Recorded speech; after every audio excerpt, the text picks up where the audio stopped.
Hoje, muitos cientistas modernos argumentam que o cérebro humano não é capaz de fazer duas coisas ao mesmo tempo. Eu sou um exemplo vivo de que eles estão todos errados. Eu tenho 12, 14 faixas em execução na minha mente o tempo todo. O intelecto é apenas o aspecto superficial, é um verniz.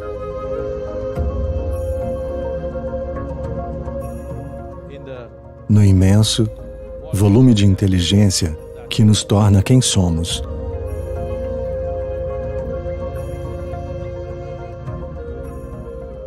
Se você olhar para a dimensão evolutiva da vida neste planeta, por que um ser humano está dominando este mundo, embora fisicamente sejamos mais fracos do que muitas outras criaturas no planeta, é simplesmente porque, de alguma forma, nos tornamos mais competentes do que outros. Então, a competência de ser humano se reduz enormemente quando não existe uma distinção clara entre o que é memória, o que é imaginação, o que é sono, o que é vigília.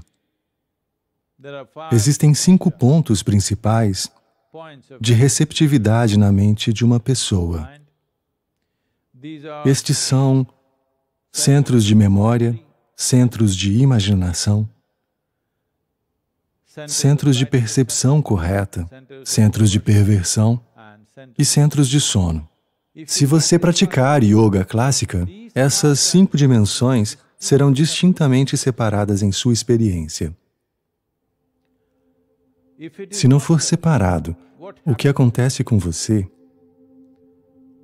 é que quando você quer se lembrar de algo, sua imaginação causa estragos em sua memória.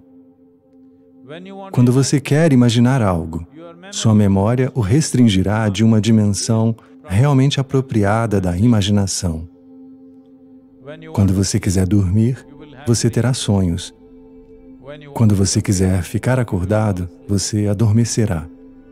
Isso causa muita confusão e ineficiência na vida. Não estou falando sobre você ser eficiente em sua profissão, em seu escritório ou em qualquer outro lugar. Sim, nisso também ela se manifesta. Porém, é mais do que isso, é ineficiência da vida. Quando eu digo ineficiência da vida, esta vida não funcionará com a efervescência, a exuberância e a exploração que a vida é, de modo que possa explorar muitas dimensões dentro de si mesma. Essa possibilidade é bastante reduzida simplesmente porque essa confusão aconteceu na experiência de vida das pessoas. O yoga clássico é muito focado em separar essas coisas. Se você separar essas coisas, você pode se tornar o que é chamado de avadani.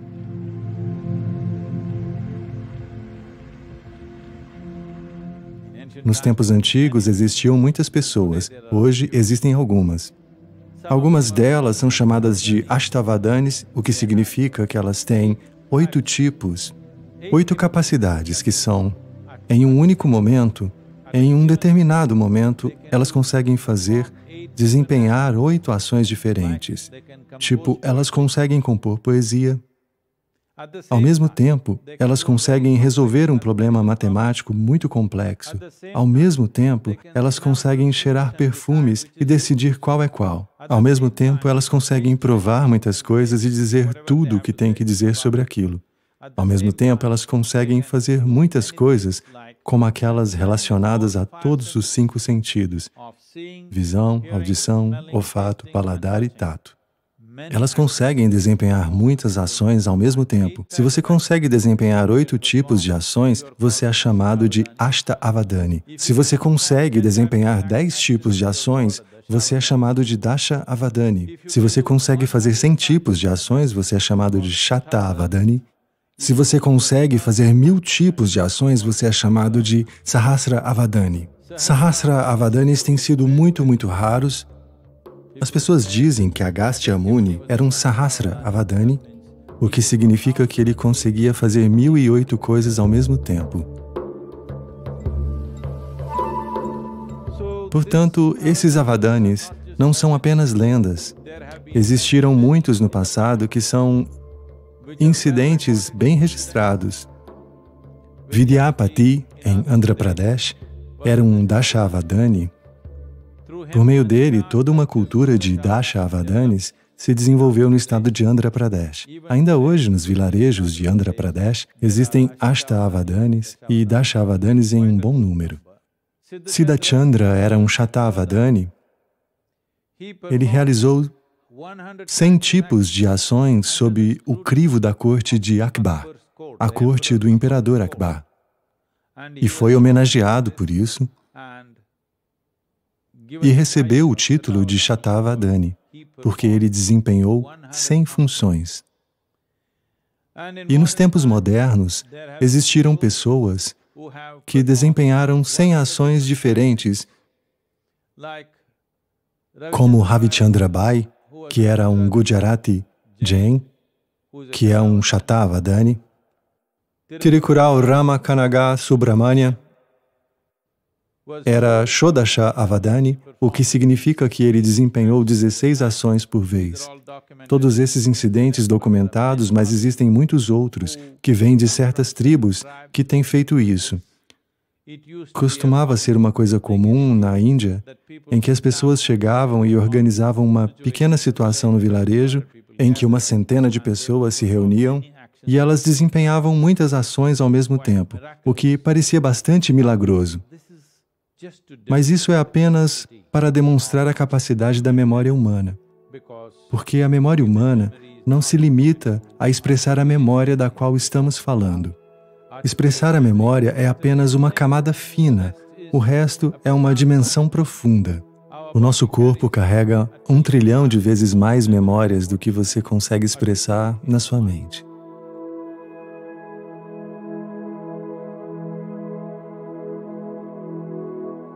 Hoje, existem muitos cientistas modernos, infelizmente, argumentando que o cérebro humano não é capaz de fazer 2 coisas ao mesmo tempo. Você pode fazer bem somente se você fizer uma coisa de cada vez. Sou um exemplo vivo de que eles estão todos errados. Eu tenho 12, 14 faixas em execução na minha mente o tempo todo. Eu pareço distraído, perturbado ou estressado por causa disso?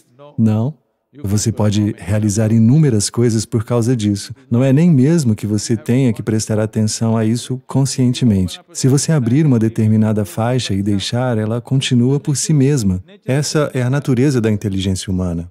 Você não está sentado aqui e conduzindo as suas funções renais ou hepáticas, ou se o seu baço funciona ou não, você não está fazendo isso. Todas essas coisas não estão acontecendo ao mesmo tempo? Não existe uma inteligência dentro de nós que é capaz de fazer todas essas coisas? Acontece que a maioria dos seres humanos entende a inteligência humana apenas como intelecto. O intelecto é apenas o aspecto superficial, é um verniz no imenso volume de inteligência que nos torna quem somos. Porque somos feitos a partir de dentro. Toda a inteligência necessária para criar este corpo, para criar esta vida, é intrínseca a nós. Não é algo que acontece de fora, é intrínseca a nós. É simplesmente uma questão de acesso. Se você quer uma inteligência viva, se você deseja existir como uma inteligência viva, uma coisa que você não deve fazer é, você nunca, jamais forme uma opinião sobre nada. Isso significa que você é sempre uma inteligência ativa. Você está olhando para tudo do jeito que é. Uma opinião significa que você desistiu da sua habilidade de experienciar. Você se tornou opinativo, ou que uma impressão do passado está se sobrepondo à realidade do que está aqui neste momento. Isso é o que uma opinião significa. Mas, infelizmente, nós criamos sociedades em que, a menos que você tenha uma opinião, você é considerado burro ou estúpido, porque você não tem opinião. Mas essa é a coisa mais inteligente que você pode fazer. Essa é a coisa mais inteligente que você pode fazer, que é não aderir a nenhuma opinião. Você está disposto a ver tudo do jeito que é.